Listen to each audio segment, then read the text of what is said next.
Hello everyone, the Quiet Atheist here. Guess what? I have a double feature for you guys today because I want to show you how bad Christianity is for society.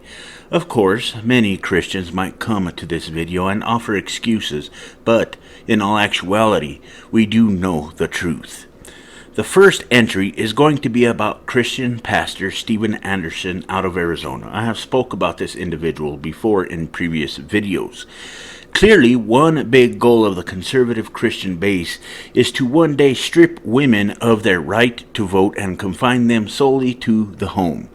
In this latest rant, Anderson goes full misogynist, whining about women being able to divorce their husbands, having the right to vote, and having a job outside of the home, all of which he believes only men should have the ability to do.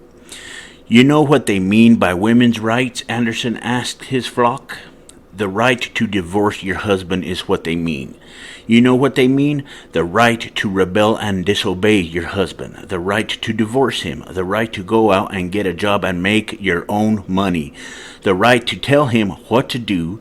The right to go vote for our leaders, as if women should have any say in how our country is run, when the Bible says that I suffer not a woman to teach, not to usurp authority over the man, but to be in silence.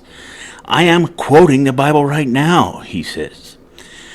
This isn't the first time Anderson has been a total dick towards women. He once went on a rant about how women shouldn't be allowed to read, talk, or leave the house without permission from a man.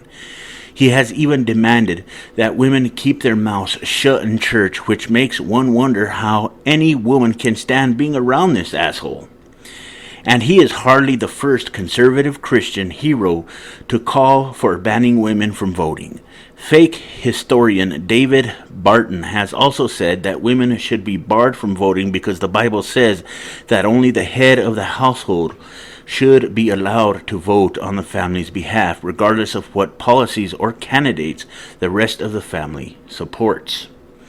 And Republican presidential candidates, from Ted Cruz to Trump to Rubio to Kasich, haven't exactly made it a secret that they have a general disdain for women. All of them have made it clear that women's rights will suffer should any of them become president. This next story that I have for you guys is even more disturbing because it involves children. I am only going to share a part of this story with you guys because I am pretty sure you guys will know where this is going when it involves the sick ideas that Christianity has to offer. Perhaps one of the most disturbing images on the internet recently comes from the Christian fundamentalist website Let Them Marry, formerly called True Love Doesn't Wait, It Marries. The pro-early marriage site is a quiverful ministry dedicated to teaching fathers the truly biblical path to marriage for their young sons and daughters. Girls are like apples on trees. Their fathers are the farmers, whose job is to care for them. He must protect his apples from pests and disease. He must guard them against thieves who may pick his apples prematurely.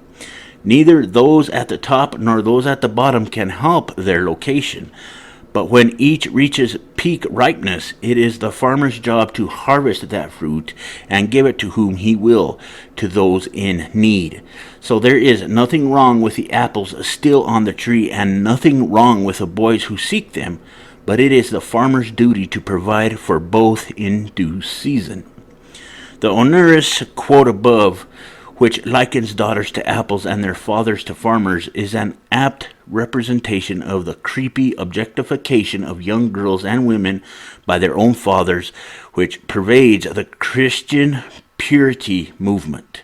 The message is clear. The value of a young woman is in her virginity, a consumable commodity owned by her future husband, kept in trust by her daddy. What would motivate these Christians to implement these fairy tales from an alleged holy book into society? The answer is simple, guys. Insanity and their blind faith in this nonsense. What bothers me the most is the fact that they will never stop until all of this perversion comes to fruition. It makes me sick to no end. Respect for humanity, passion for humanity, and love for one's fellow human beings has been thrown out of the window completely. And for what? A fairy tale. Human life has no value to these people because of this belief in an alleged creator. The sooner they realize this, the better off they will be. And the better off society will be, because right now society is suffering because of this nonsense.